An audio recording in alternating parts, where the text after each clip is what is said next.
up? We're watching something going on the floor. Morning, everyone. Thank you for your patience. Earlier today, House Democrats and House Republicans, in a meeting that was hosted by Speaker McCarthy, met with President Zelensky of Ukraine. It was a very candid, open, forward-looking discussion where we were able to talk about the importance of continuing to stand behind the Ukrainian people and aggressively pushing back against this war of aggression that has been launched by Vladimir Putin and Russia. The conflict between Ukraine and Russia is important in terms of standing behind the Ukrainian people as it relates to the territorial dynamics that are at issue. But of course, the war of aggression launched by Russia involves other dynamics that are more important. Our values are at stake. And our values are the values of the Ukrainian people. The values of the Ukrainian people are shared by the American people. We had an opportunity to express our appreciation for the resilience, the strength, the heart, the soul that the Ukrainian people have exhibited, and of course their courage and their bravery on the battlefield and amongst the civilian population. This is a struggle between Ukraine and Russia, but it's also a struggle on the global stage between democracy and autocracy, between freedom and tyranny, between truth and propaganda, between good and evil. And it's important for us to stand behind Ukraine until victory is won. And I'm confident that that is certainly what House Democrats will continue to do.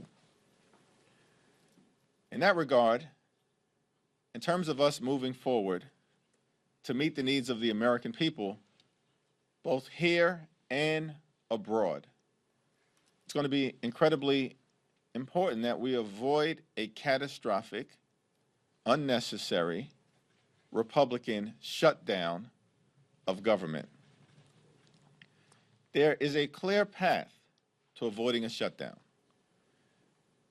It involves, of course, bipartisanship here in the House as well as in the Senate. Democrats coming together with Republicans to pass a continuing resolution at the fiscal year 2023 levels to make sure there are no right-wing, partisan, ideological riders that have no place in an appropriations bill, let alone a continuing resolution to avoid a shutdown, and to meet the needs of the American people, both in terms of those Americans across the country in places like Hawaii or Florida, California, Vermont, or in other states that have been hit hard by extreme weather events and need relief, as well as to meet the needs of the American people in terms of our national security by continuing to stand behind Ukraine. That's the path forward. And the interesting thing is that House Democrats are aligned with Senate Democrats, and we're both aligned with Senate Republicans, and all of us, with the exception of the extreme MAGA Republicans, are aligned with President Joe Biden and the administration in terms of keeping the government open so we can meet the needs of the American people. But we need the extreme MAGA Republicans to get their act together in the civil war that's happening on the Republican side of the aisle, that's paralyzing Congress. Get your act together so we can handle the business of the American people and solve problems on their behalf. Questions? I know you walked into the meeting with President Zelensky together. I know that Speaker McCarthy was opening the floor upstairs here, but did you perceive any code in there with the Speaker not going into the meeting with him? Obviously, there's members of his conference who are opposed to funding Ukraine, and as you say, most of your people are in alignment. I did not. Is there some signal from there? I don't believe so, but you have to ask the Speaker that. Would you have rather have had Question. him walk in with you? No, the Speaker had indicated that he was opening the floor, and I take him at his word. In the meeting, was there a different posture from the speaker than what we see publicly? He seems reluctant and questioning the support of Ukraine, in part because of the pressure that he's getting from some of his members. Did he express support for President Zelensky that we're not necessarily seeing him provide publicly?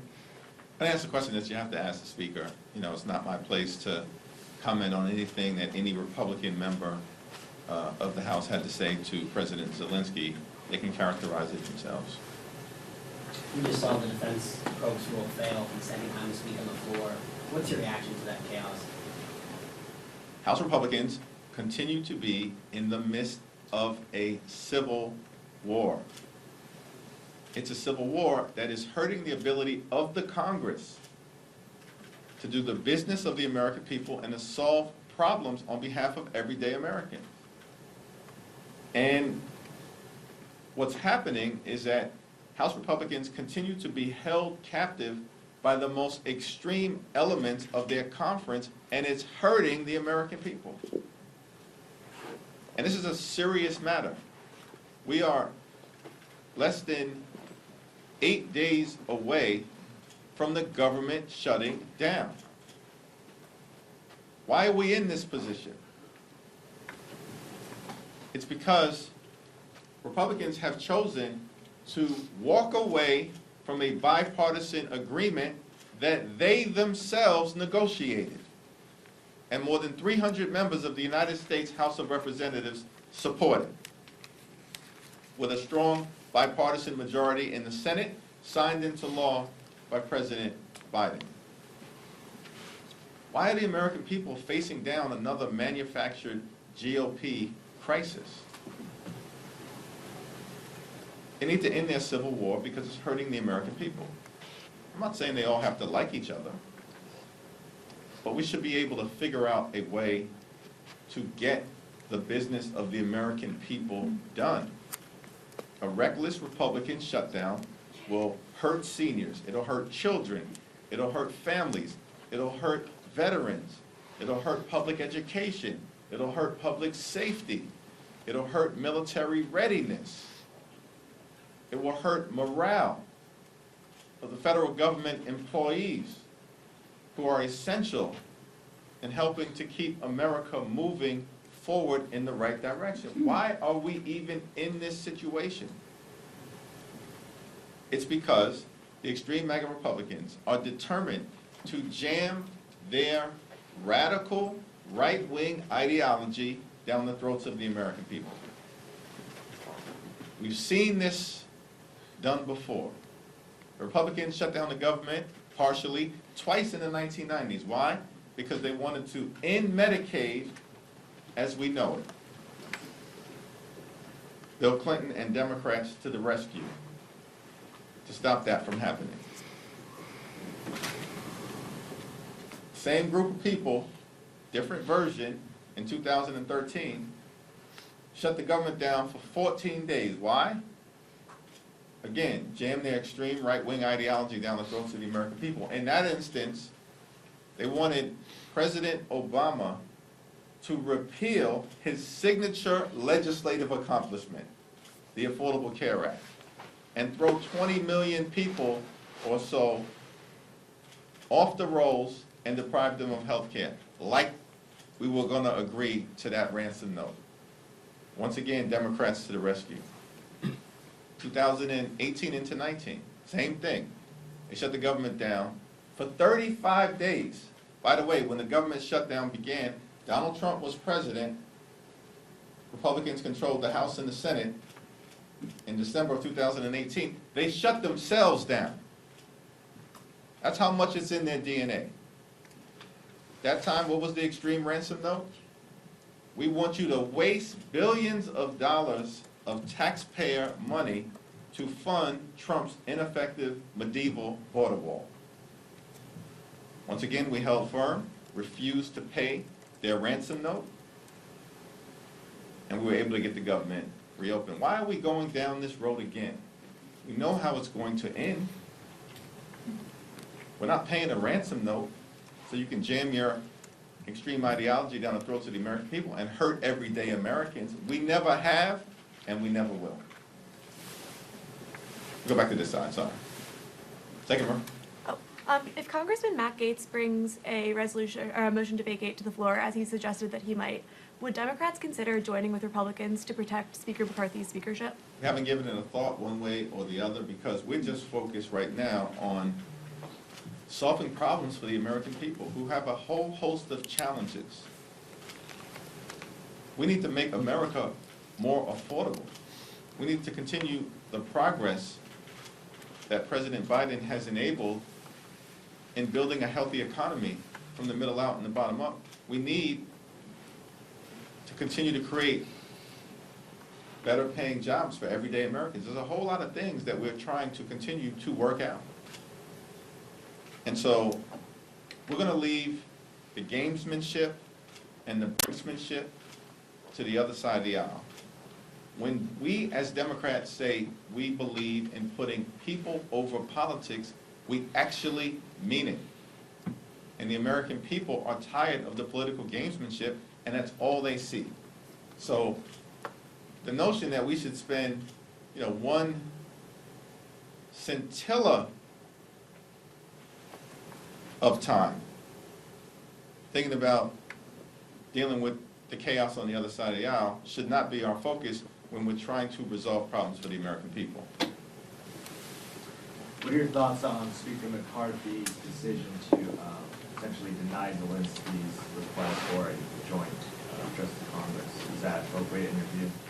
Yeah, I'm not familiar with it one way or the other and haven't gotten into the specifics. I thought it was important that President Zelensky was able to come to the Hill this morning and have, a candid, unrushed, comprehensive discussion about where we are in terms of the current war effort and where we need to go to ensure that Ukraine is victorious. Back to the other side, Kevin. We saw overnight the TPS designation expanded for Venezuelans. What do you see as the next step, if any, when it comes to dealing with the migrant situation in New York that the administration could take? And why, in your view, did it take so long to get to this point? Well, the administration should be commended for taking this important step and for making sure that they dotted every I and crossed every T in terms of addressing the issue. Now, in my view, what's most important is that we can successfully implement the opportunity for individuals to temporarily work while their asylum applications are being processed, because that will benefit the American taxpayer.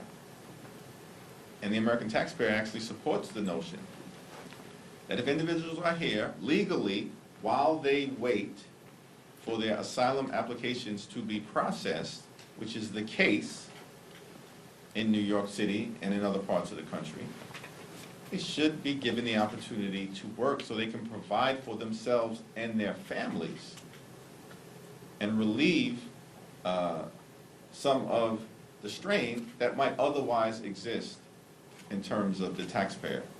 So President Biden and the administration has now taken this step, which is a very positive step forward, but we're going to have to make sure that the implementation in New York City proceeds in a thorough fashion, and that's been my message to both Governor Hochul and Mayor Adams, to make it clear that as a congressional delegation, we're all in to help the city move forward.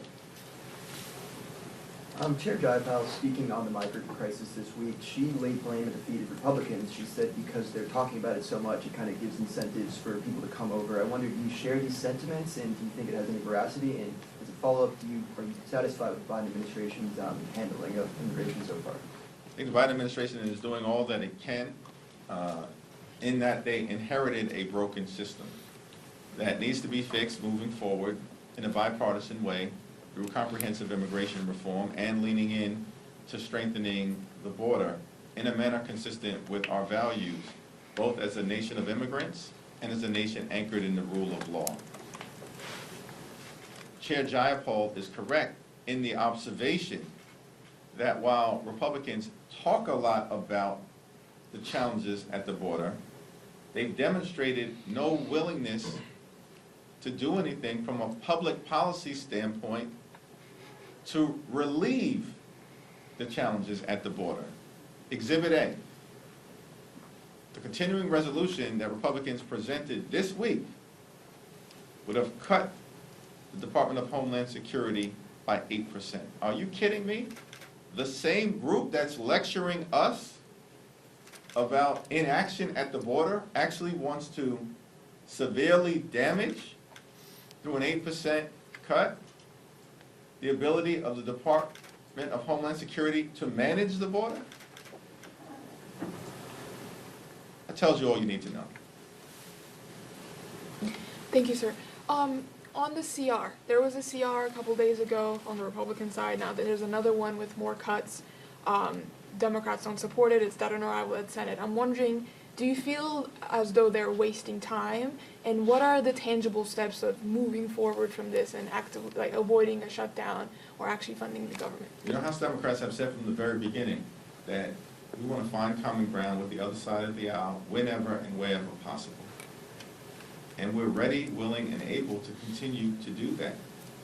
Rosa DeLauro, who's the lead Democrat on the Appropriations Committee, has made it clear from the very beginning that she's willing to sit down in a room, anytime, any place, to have a discussion with our colleagues on the Republican side of the aisle, along with our partners in the Senate, to be able to move the appropriations process forward. There is a clear pathway, and we've indicated this publicly and privately. One, pass a continuing resolution at fiscal year 2023 levels. Two, get rid of all the extreme, partisan, right-wing, ideological writers that the American people do not support. And three, make sure we provide for the needs of the American people by addressing things like support for states that have been adversely impacted by extreme weather events, and addressing our national security concerns in the context of the Ukrainian war effort.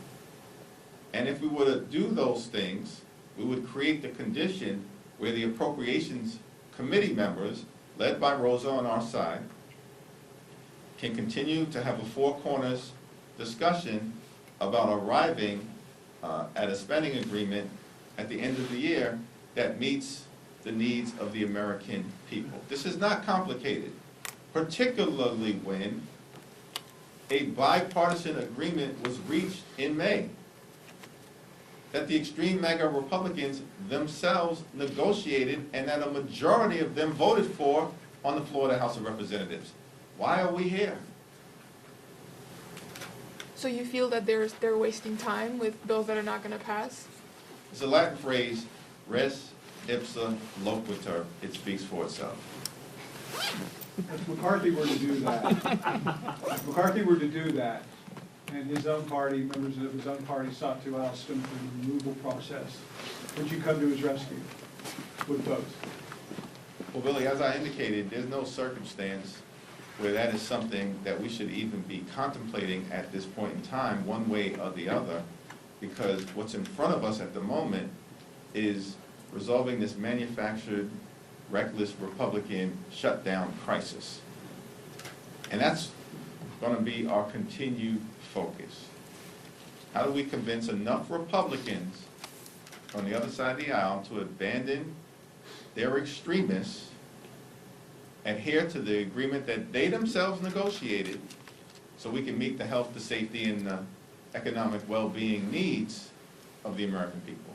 And as far as anything else, particularly as it relates to Republican political gamesmanship, we'll just have to cross that bridge if and when we get to it. Thank you, Mr. Leader. In previous Congresses, passing a rule used to be a formality. Can you speak to the American people who are new to this or just tuning in to this chaos? Can you speak of the unprecedented nature that at least 3 rules this Congress have been, Republicans have failed to pass 3 rules, and how unprecedented that is in the Congress? In the House of Representatives, rules never go down. And as you've indicated, this is already a historically dysfunctional Congress in many other ways. But the failure of being able to even move bills to the floor for a substantive debate as a result of the Republican Civil War that is raging on the other side of the aisle is an example of the chaotic state of this do-nothing extreme Republican Congress. Last question, thanks. Sir, do you have any response to the problem solvers framework that's out last night on a CR? Haven't had an opportunity to fully evaluate the framework, but the fact that you've got individuals who are in conversation with each other about a bipartisan path forward is consistent with exactly what we as House Democrats continue to say. It's consistent with what Leader Schumer has continued to say, which is the only path forward to meet the needs of the American people, avoid an unnecessary shutdown, and continue to solve problems on behalf of everyday Americans is through bipartisan cooperation, communication, and common ground.